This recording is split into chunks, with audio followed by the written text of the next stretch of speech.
Hi friends, అందరికీ నమస్కారం. Welcome to my channel. ఈరోజు మన ఛానల్లో మరొక కొత్త రెసిపీ వచ్చేసి ఒక మంచి హెల్తీ రెసిపీ అయిన ఉలువలు మరియు పెసర్లతో దోశలను ఎలా చేయాలో చూద్దామండి. ఇలా చేసిన ఈ దోశలు అయితే చాలా టేస్టీగా ఉంటాయండి. మార్నింగ్ బ్రేక్ఫాస్ట్లోకి లేకపోతే నైట్ డిన్నర్లోకి ఇలా ఈ ఉలువలతో దోశలను చాలా టేస్టీగా చేసుకొని తినేయచ్చు. ఉలువలతో మనం దాదాపు ఉలువచారు చేసుకుంటూ ఉంటాము, కానీ ఈ విధంగా ఒకసారి దోశలను ట్రై చేసి చూడండి. మంచి రుచికరంగా ఉంటాయి. అంతేకాకుండా డయాబెటీస్ ఉన్నవారు, బరువు తగ్గాలనుకునే వారు కూడా ఇలా చాలా సింపుల్ అండ్ టేస్టీగా చేసుకొని తినేయచ్చు. మరి ఎన్నో హెల్త్ బెనిఫిట్స్ ఉన్న ఈ ఉలువలు పెసర్లతో ఇప్పుడు దోశలను ఎలా చేయాలో చూసేద్దాం. ఈ దోశల కోసం ముందుగా ఒక 2 కప్పుల వరకు పెసర్లను వేసుకోవాలి.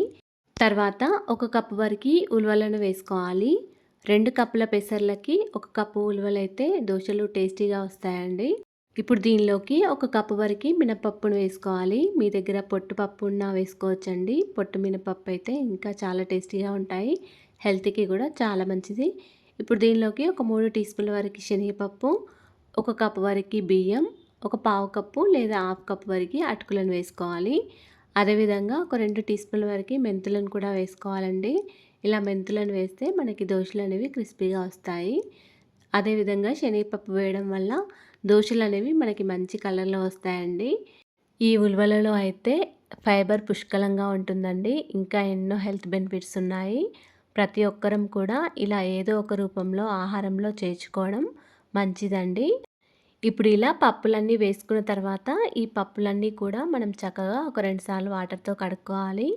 ఇలా కడుక్కున్న తర్వాత దీనిలోకి తగినన్ని వాటర్ వేసుకొని ఒక 6 గంటల వరకు ఈ పప్పులన్నీ నానబెట్టుకొని ఉంచుకోవాలండి. పెసర్లు, ఉలువలు నానడానికి కొద్దిగా టైం ఎక్కువగానే పడుతుంది. కనీసం ఒక 5 గంటల వరకైనా నానబెట్టుకొని ఉంచుకోవాలి. అన్నీ కూడా ఇలా చక్కగా నానిపోయాయండి.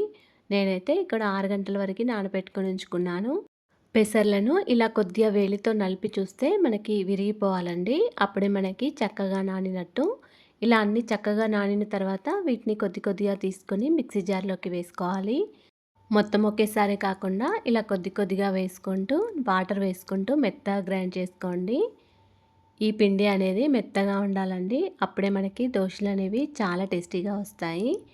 ఇలా మెత్తగా గ్రైండ్ చేసుకోవాలి. ఇలా గ్రైండ్ చేసుకున్న ఈ పిండినంతా కూడా ఒక గిన్నెలోకి వేసుకోవాలి. ఇలాగే మనం నానబెట్టుకొని ఉంచుకున్న పప్పునంతా కూడా మిక్సీ జార్లోకి వేసుకొని మెత్తగా గ్రైండ్ చేసుకోవాలి. అంతా గ్రైండ్ చేసుకున్న తర్వాత మనకు కావాల్సిన దోశల పిండి మాత్రమే బయట ఉంచుకోండి. మిగతాది ఫ్రిడ్జ్లో పెట్టుకోండి. ఇక్కడ నేను కొద్దిగా ఒక గిన్నెలోకి తీసుకొని దీనిలోకి రుచికి సరిపడా సాల్ట్, ఇలా కొద్దిగా వంట సోడా వేసుకోండి. ఇలా వంట సోడా, సాల్ట్ వేసిన తర్వాత మొత్తం అంతా ఒకసారి కలుపుకోండి. పిండి ఏమైనా కొంచెం గట్టిగా అనిపిస్తే ఇలా కొన్ని వాటర్ వేసుకుంటూ పిండిని ఇలా కలుపుకోండి. మనకి దోశ పిండి అయితే ఎలాగుంటుందో ఈ పిండిని కూడా అలాగే కలుపుకోవాలి. ఇలా కొన్ని వాటర్ వేసుకుంటూ పిండిని దోశ పిండి బ్యాటర్లాగా కలుపుకోవాలి. పిండి కన్సిస్టెన్సీ అనేది ఈ విధంగా ఉండాలండి.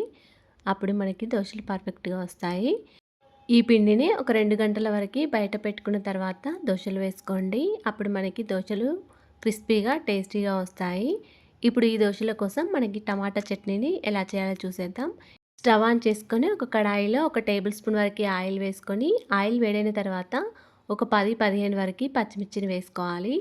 ఇలా పచ్చిమిర్చి మంచిగా ఫ్రై అయిన తర్వాత వీటిని తీసుకొని మిక్సీ జార్లోకి వేసుకోవాలి. అన్నీ కూడా మిక్సీ జార్లోకి వేసుకున్న తర్వాత ఒక 1/2 కేజీ వరకు టమాటాలను తీసుకొని ముక్కలుగా కట్ చేసుకోండి.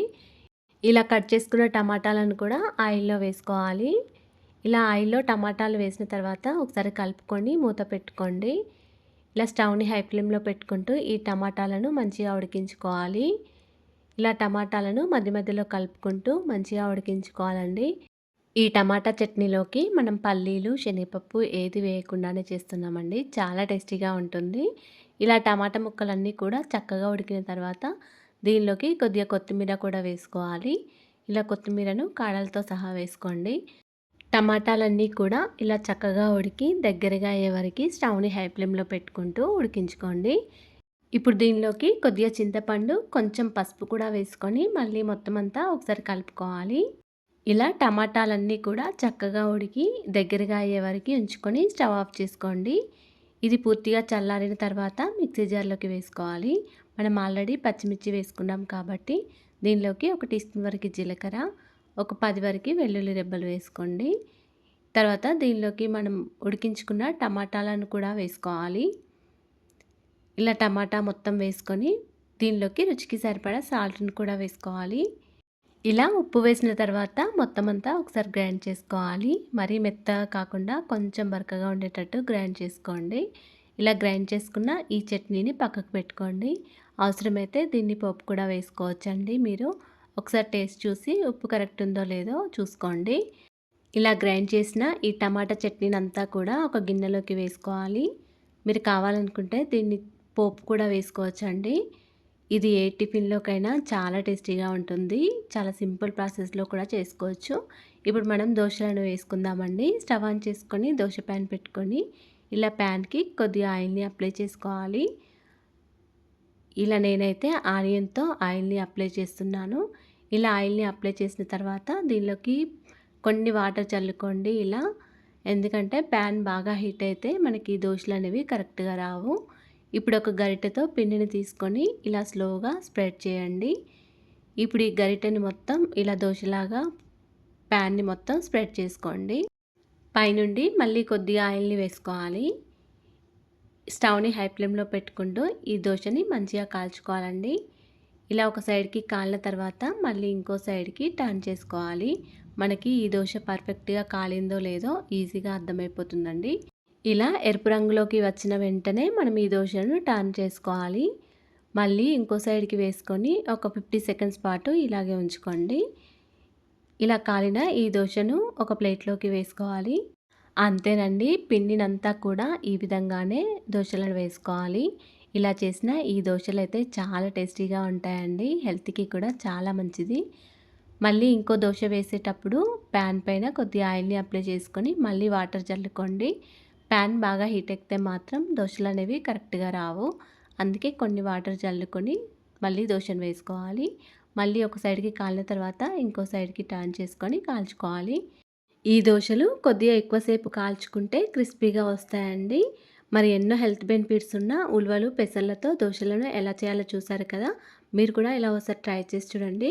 అలాగే ఫ్రెండ్స్ మా ఛానల్‌ని ఇంతవరకు సబ్స్క్రైబ్ చేసుకోకపోతే సబ్స్క్రైబ్ చేసుకోండి. వీడియో కనుక నచ్చినట్లయితే ఒక లైక్ చేయండి అండ్ షేర్ చేయండి. ప్లీజ్ మా ఛానల్‌ని సపోర్ట్ చేయండి. Thanks for watching.